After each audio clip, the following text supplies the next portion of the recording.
Hello बच्चों, blueprint digital में आपका स्वागत है। मैं मोनिका, आपकी मैथ्स ट्यूटर। बच्चों, हम पढ़ रहे थे सांख्यिकी के बारे में, और जिसमें लास्ट लेक्चर में हमने बात की माध्य निकालने की। मैंने आपको बताया था कि जब हमारे पास आंकड़े होते हैं तो उसके लिए हम क्या निकालते हैं, केंद्रीय प्रवृत्ति निकालते हैं। केंद्रीय प्रवृत्ति में भी हम 3 चीज़ें पढ़ते हैं, माध्य, बहुलक और माध्य का। तो हमने लास्ट लेक्चर में माध्य स्टार्ट किया था, ठीक है। माध्य में माध्य निकालने की भी हमारे पास 3 विधि है, जिसमें से हमने एक विधि के बारे में बात की, ठीक है। वो क्या थी, हमारी प्रत्यक्ष विधि। प्रत्यक्ष विधि में मैंने आपको 3 तरह के क्वेश्चंस करने सिखाए। जब आंकड़े हमारे कैसे हो, अवर्गीकृत हो, तब हम माध्य कैसे निकालेंगे। दूसरा था जब आंकड़े हमारे अवर्गीकृत के साथ साथ सारणीबद्ध है, तब हम माध्य कैसे निकालेंगे। और थर्ड था हमारा, अगर हमारे पास आंकड़े वर्गीकृत हैं तब हम माध्य कैसे निकालेंगे। तो मैंने आपको 3 तरह के क्वेश्चंस माध्य में कराए इसकी प्रत्यक्ष विधि में, ठीक है बच्चों। आज हम बात करेंगे प्रत्यक्ष विधि के अलावा एक हमारे पास और भी दूसरी विधि है, जिसे हम अप्रत्यक्ष विधि कहते हैं। यानी कि माध्य हम निकालेंगे किससे, अप्रत्यक्ष विधि से, जिसे हम लघु विधि या कल्पित विधि भी कहते हैं, ठीक है। इसमें भी हम 3 टाइप के क्वेश्चंस पढ़ेंगे। यानी कि जो हमारी कल्पित विधि है उससे हम अवर्गीकृत आंकड़ों का माध्य कैसे निकालते हैं, अवर्गीकृत प्लस सारणीबद्ध का कैसे निकालते हैं, और वर्गीकृत आंकड़ों का माध्य कैसे निकाल सकते हैं, ठीक है। तो लेक्चर स्टार्ट करने से पहले आई रिकमेंड यू कि अगर आप हमारे चैनल पर नए हैं और अभी तक आपने हमारे चैनल को सब्सक्राइब नहीं किया है तो चैनल को सब्सक्राइब करना ना भूलें, और साथ ही साथ बेल आइकन भी क्लिक करें ताकि आने वाली सारी वीडियोज़ के नोटिफिकेशन आप तक पहुँचते रहें, ठीक है बच्चों। तो स्टार्ट करते हैं आज का टॉपिक। तो आज का टॉपिक है हमारा माध्य निकालने की। हमें क्या निकालना है बच्चों, माध्य निकालना है, ठीक है। माध्य निकालने की हम दूसरी विधि के बारे में बात करेंगे, जिसका नाम है कल्पित विधि, या इसका दूसरा नाम है लघु विधि, ठीक है। आपको क्वेश्चन में पूछ भी सकता है कि माध्य निकाले लघु विधि से, कल्पित विधि से, या फिर हम इसका तीसरा नाम है अप्रत्यक्ष विधि। इससे पहले हमने क्या पढ़ी थी, प्रत्यक्ष विधि पढ़ी थी। प्रत्यक्ष विधि से कैसे हम माध्य निकालते हैं, अब इसकी बात करते हैं। अब इसमें भी बच्चों हमारे पास 3 टाइप होंगे, ठीक है। तो सबसे पहले है हमारे पास जब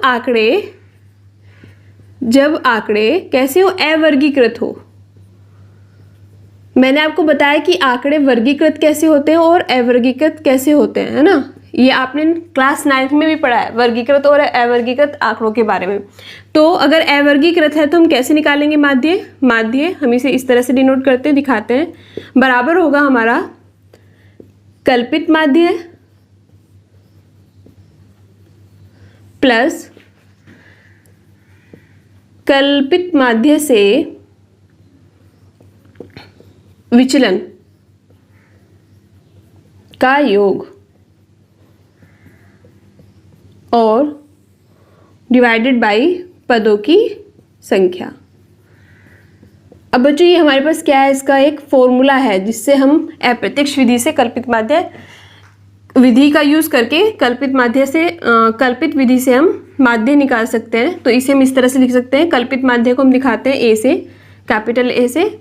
इसे हम लिखेंगे सिग्मा डी, जो विचलन होता है डेविएशन, उसे हम डी से दिखाते हैं, डिवाइडेड बाय एन। तो हमारे पास ये फॉर्मूला होगा। अब जो हमारे पास आंकड़े होंगे उसमें हम कल्पित माध्य कैसे निकालेंगे, कल्पित माध्य से विचलन कैसे निकालेंगे, और फिर उनको हम जोड़ लेंगे। पदों की संख्या आपको पता है, जितने भी आंकड़े जो भी हमारे पद हैं उसके टर्म्स है उनको हम काउंट करके जोड़ लेंगे, ठीक है। तो ये सब मैं आपको निकालना सिखाती हूँ, इसे हम एक एग्जाम्पल की हेल्प से करते हैं। आप ये फॉर्मूला जो है वो अपनी कॉपी में नोट कर लें, ठीक है। फिर हम एग्जाम्पल से इसे समझते हैं। बच्चों हमारे पास ये एक एग्जाम्पल दिया हुआ है, ठीक है। इसमें हमें ये एक्सआई दिया हुआ है 10, 20, 40, 50, 60, 70, 80, 88 और 95। अब हमें क्या करना है, हमें ये आंकड़ा दिया होगा और हमसे पूछा होगा कि कल्पित विधि से या अप्रत्यक्ष विधि से आप इसका माध्य बताइए। हम इसका माध्य पहली वाली विधि से भी निकाल सकते हैं, लेकिन जो ये विधि है ये क्या है, उनका पहली विधि का दूसरा रूप है, एक सुधरा हुआ रूप है, ठीक है, जिससे हम ज़्यादा से ज़्यादा आंकड़े का आसानी से माध्य निकाल सकें।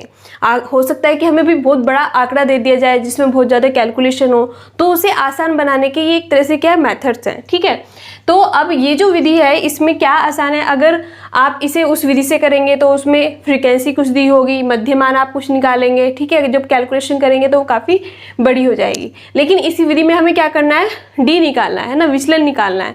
तो विचलन निकालने का जो फॉर्मूला होता है बच्चों वो होता है कि ये जो हमारे एक्स है इसमें से आपको माइनस कर देना है कल्पित माध्य। ठीक है, कल्पित माध्य जो हमारा कैपिटल ए है। अब हमें कल्पित माध्य हम कौन सी संख्या को लेंगे, तो इनमें से हम किसी भी संख्या को कल्पित माध्य ले सकते हैं, लेकिन हम कौन सी को लेंगे जिससे हमारी कैलकुलेशन आसान हो जाए। अगर आप इसे कल्पित माध्य लेते हैं, ठीक है, और इसमें से इसको माइनस करेंगे 0 होगा, फिर इसमें से 10 को माइनस करेंगे, इसमें से 10 को माइनस करेंगे, 50 में से 10 को करेंगे, इस तरह से इन सारी संख्याओं से आप 10 को माइनस करेंगे। ठीक है, यहाँ पे तो 0, लेकिन यहाँ पे संख्या बढ़ती हुई आ रही है, तो आप जब उनको सम करोगे तो वो बड़ी ही संख्या आएगी। तो बच्चों कल्पित माध्य एक ऐसी संख्या होती है जिसे हम जब एक्सआई से माइनस करते हैं तो कुछ संख्या हमें पॉजिटिव मिल जाती है, कुछ हमें नेगेटिव मिल जाती है। तो जब उनका सम करते हैं तो वो कट कटा के हमें एक छोटी संख्या मिल जाती है जो हमारी कैलकुलेशन में बहुत हेल्प करती है। ठीक है, तो मोस्टली होता है कि जैसे ये संख्या है बढ़ते हुए क्रम में लिखी हुई है, तो हम इनमें से कोई भी बीच की संख्या ले लेते हैं। जैसे इसमें मैंने ले लिया ये जो 60 है हमारा, ये क्या है, हमारा कल्पित माध्य ए है। ठीक है, मैंने क्या लिया, 60 कल्पित माध्य ए ले लिया। अब 10 इसको माइनस करेंगे, 10 माइनस 60 तो क्या हो जाएगा, -50। फिर आप इसमें से माइनस करेंगे तो -40, फिर इसमें से माइनस करेंगे तो -20, इसमें से माइनस करेंगे तो -10, और ये 60 में से 60 गया 0, फिर 70 से 60 गया 10, फिर 80 से 60 गया 20, फिर 88 से 60 गया 28, और 95 से 60 गया 35।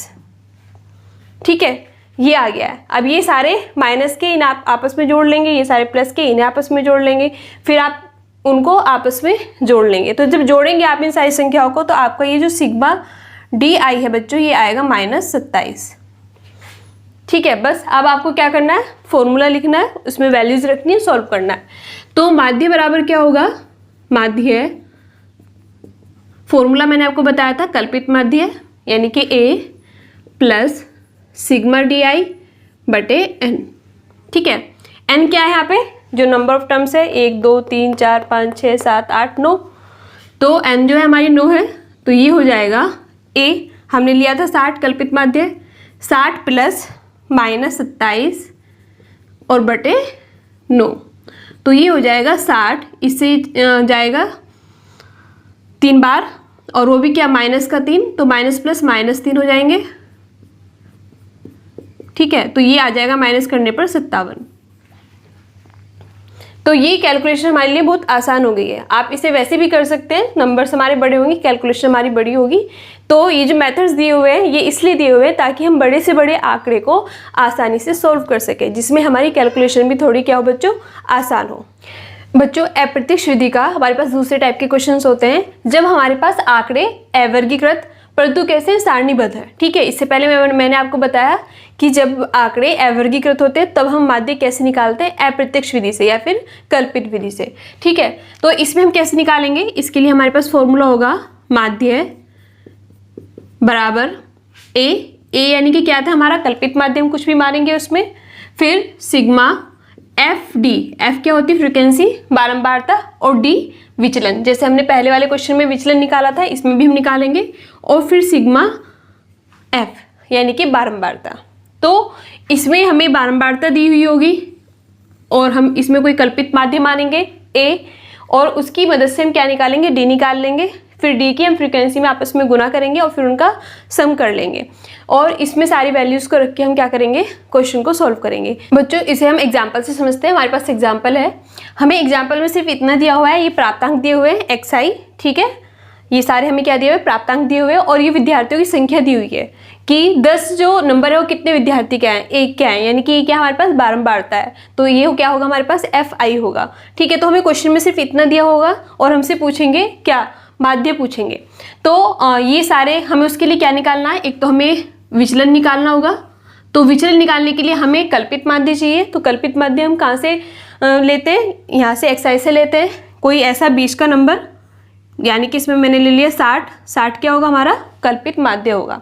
फिर मैंने क्या करा बच्चों, d निकाला। d कैसे निकालेंगे हम, xi से कल्पित माध्य को माइनस करके। तो मैंने कल्पित माध्य 60 लिया और xi ये हमारा 10, 10 से 60 को माइनस करेंगे तो -50 आएगा। फिर 20 से -60 करेंगे तो -40 आएगा। 36 से -60 करेंगे -24 आएगा। 40 से -60 करेंगे तो -20 आएगा। 50 से -60 करेंगे तो -10 आएगा। 56 से -60 करेंगे तो -4 आएगा। 60 से 60 0। तो इस तरह से क्या करा है, xi से हमने कल्पित माध्य को माइनस करके हमारे पास ये एक और टेबल आ गई है जो क्या है हमारा विचलन d है। हमने क्यों निकाला, क्योंकि जब भी मैंने फॉर्मूला बताया था आपको उसमें हमें d चाहिए। ठीक है, अब पहले हमने कल्पित माध्य लिया, कल्पित माध्य को हमने xi से माइनस करके d निकाल लिया, विचलन निकाल लिया। अब आगे हमें इसमें क्या निकालना है, जो विचलन है उसे हमें बारंबारता से गुना करके एक और टेबल बनानी है। ठीक है, तो 50 की एक में -50 की गुना करेंगे -50, इस -40 की एक में करेंगे -40, -24 की 3 में करेंगे -72, 4 की -20 में करेंगे -80, 3 की -10 में करेंगे 30 और 2 की -4 में करेंगे 8, 2 की 0 में करेंगे 0। तो इस तरह से इनकी आपस में गुना करके हमें एक और टेबल मिल गई है di गुना fi। ठीक है, अब आपके पास फॉर्मूला क्या है माध्य का, माध्य बराबर क्या होता है बच्चों, वो होता है कल्पित माध्य प्लस सिग्मा fi di और डिवाइडेड बाय सिग्मा f। तो हमें इस वाली टेबल का सम करना है, सिग्मा निकालना है और बारंबारता का सिग्मा निकालना है। तो जो हमारा सिग्मा f होगा वो होगा 30। जब आप इन्हें आपस में जोड़ोगे तो 30 आएगा और इन्हें जब आपस में जोड़ोगे तो ये सारे प्लस के माइनस के हैं, तो जोड़ने के बाद बच्चों ये आपको मिलेगा -21। ठीक है, अब कल्पित माध्य आपको पता है क्या है, 60 है, ये दोनों भी पता है, वैल्यू रख के इसको सॉल्व कर लेंगे। तो माध्य बराबर होगा कल्पित माध्य हमारे पास 60 प्लस -21/30। 60, अभी माइनस प्लस है तो माइनस हो जाएगा। ठीक है, आप इसे जब सॉल्व करेंगे तो ये हो जाएगा 0.7। तो आपका माध्य आएगा, इसमें से माइनस करेंगे तो 59.3 है ना, ये आपका क्या जाएगा बच्चों, माध्य आ जाएगा। ठीक है, तो यहाँ हमारी कैलकुलेशन बहुत ज़्यादा आसान हो गई है। तो इस वाले मेथड में हमने क्या करा, विचलन निकाला। सबसे पहले कल्पित माध्य हमने चूज़ किया। ठीक है, कल्पित माध्य हमें ऐसा लेना है कि हमारी कम से कम कैलकुलेशन बन पाए और हमें जो भी हमारे पास डाटा दिए हुए हैं xi के उसमें से हम कोई बीच का नंबर लेते हैं उसमें से। फिर हमने विचलन निकाला कल्पित माध्य की हेल्प से और फिर हमने फ्रीक्वेंसी को विचलन से मल्टीप्लाई करके एक और हमारे पास ये टेबल आ गई है। इन सबको जोड़ दिया, फ्रीक्वेंसी को जोड़ दिया, कल्पित माध्य हमें पता है, वैल्यूज़ रख के हमने इसको सॉल्व किया और हमारा माध्य निकल कर आ गया। ठीक है, ये कब था, ये था जब हमारे पास डाटा अवर्गीकृत के साथ साथ सारणीबद्ध है। बच्चों अब बात करते हैं, अगर हमारे पास डाटा वर्गीकृत है तब हम अप्रत्यक्ष विधि या कल्पित विधि से कैसे माध्य निकालते हैं। बच्चों जब आंकड़े वर्गीकृत होते हैं तो उसके लिए हमारे पास फॉर्मूला होता है माध्य बराबर a यानी कि कल्पित मान प्लस सिग्मा ft बटे सिग्मा f। यानी कि जो हमारा अभी फॉर्मूला हमने क्वेश्चंस किए थे बिल्कुल ऐसे ही होता है, लेकिन इसमें निकालने का तरीका जो होता है वो अलग होता है, क्योंकि इसमें आंकड़े कैसे वर्गीकृत है तो इसमें हमें एक वर्ग अंतराल दिया हुआ होगा, तो उसकी हेल्प से हमें कुछ निकालना होगा। ठीक है, क्या, मध्यमान जो xi है हमें उसकी हेल्प से निकालना पड़ेगा इसमें। मतलब फॉर्मूला एक है दोनों में, लेकिन करने के तरीके अलग अलग हैं, क्योंकि वो जो आंकड़े थे वो कैसे थे, हमारे पास अवर्गीकृत थे और ये आंकड़े हमारे पास कैसे होंगे, वर्गीकृत होंगे। ठीक है, तो इसे बच्चों हम एक एग्जाम्पल की हेल्प से समझते हैं। बच्चों हमारे पास ये एग्जाम्पल है, ठीक है, जिसमें क्या दिया हुआ है, हमें दैनिक मजदूरी दी हुई है, ये वर्ग अंतराल दिया हुआ है कि मजदूरी कितनी है, 100 से 120 रुपये, 120 से 140 रुपये, इस तरह से, और हमें श्रमिकों की संख्या दी हुई है। मतलब ऐसे 10 श्रमिक है जिनकी जो वेज है, मजदूरी है, वो 100 से 120 रुपये है। ठीक है, तो ये क्या होगी, हमारी बारंबारता होगी, इसे हमने fi से दिखाया। अब इस क्वेश्चन में हम क्या निकालेंगे, पहले मध्यमान निकालेंगे, क्योंकि इसमें हमें xi नहीं दिया हुआ है, वर्ग अंतराल दिया हुआ है, लेकिन इसमें हमें xi नहीं दिया हुआ है और xi की हमें जरूरत पड़ेगी। क्यों, जब हम कल्पित माध्य को xi से माइनस करेंगे तभी हम क्या निकाल सकते हैं, विचलन निकाल सकते हैं। ठीक है। अब मध्यमान कैसे निकालते हैं? तो बच्चों मध्यमान को निकालने का फॉर्मूला होता है जो हमारे ये दोनों वर्ग अंतराल है, यानी कि जो 100 है और 120 है, तो इन दोनों को जोड़ेंगे और 2 से भाग कर देंगे तो हमारा ये xi निकल के आ जाएगा। इसी तरह से 120 को 140 में जोड़ के 2 से भाग कर देंगे। तो यही सारी चीज़ मतलब ये फॉर्मूला हम सारे वर्ग अंतराल पे लगाएंगे और हमारा xi जो है वो निकल के आ जाएगा।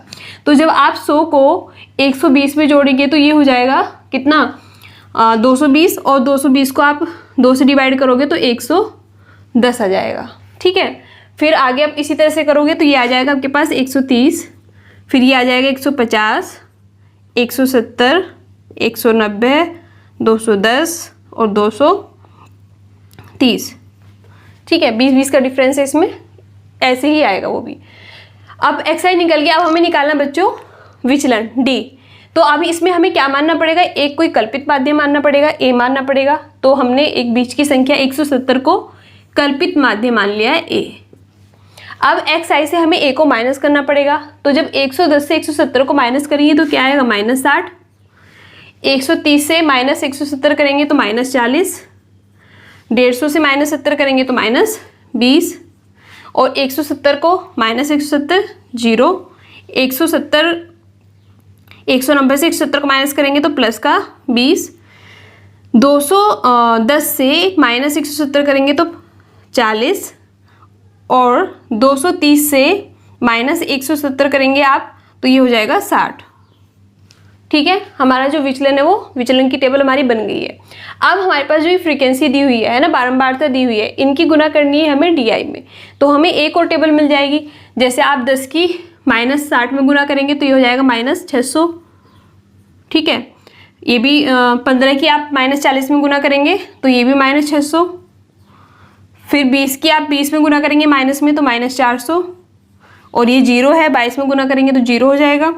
फिर 20 की आप 18 में गुना करोगे तो 360। और 12 की आप 40 में गुना करोगे तो 480। और 60 की आप 13 में गुना करोगे तो 780 आ जाएगा।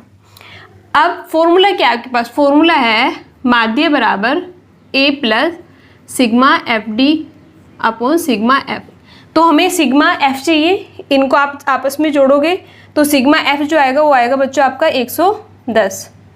ठीक है, और सिग्मा F और D इनको अब जो आपस में जोड़ोगे आप, क्योंकि ये सारे माइनस के ये प्लस के, पहले अलग अलग जोड़ेंगे फिर माइनस प्लस करेंगे तो ये आ जाएगा सिग्मा FD बराबर होगा 20।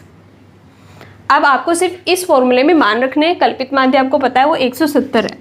तो ये हो जाएगा 170 प्लस 20/110, 0 से 0 गया। इसे जब आप सॉल्व करेंगे तो ये हो जाएगा 170 प्लस 0.18 यानी कि 170.18। ये क्या निकलेगा, माध्य निकलेगा। इसका जब हमारे पास आंकड़े कैसे हैं, वर्गीकृत है। ठीक है बच्चों, तो ये हमने माध्य निकालने की तीसरी विधि पढ़ी। ठीक है, तीसरी विधि में हमने 3 टाइप के क्वेश्चंस किए। पहला हमारा टाइप था जब हमारे आंकड़े कैसे अवर्गीकृत है। फिर हमने बात की जब हमारे आंकड़े अवर्गीकृत के साथ साथ सारणीबद्ध है। और फिर हमने बात की जब हमारे आंकड़े वर्गीकृत है। तो ये हमारा दूसरी विधि थी। इससे लास्ट लेक्चर में हमने पहली विधि पढ़ी थी जिसे हम क्या कहते हैं, प्रत्यक्ष विधि कहते हैं। अब नेक्स्ट लेक्चर में हम बात करेंगे इसकी तीसरी विधि की, ठीक है, जिसे हम पग विधि कहते हैं। अब उसके बारे में हम नेक्स्ट लेक्चर में बात करेंगे। आज के लेक्चर में हम इतना ही करते हैं। आप इससे रिलेटेड क्वेश्चंस को घर पे प्रैक्टिस करना। ठीक है बच्चों, वीडियो पसंद आए तो लाइक करें, दोस्तों के साथ शेयर करना ना भूलें। Thank you.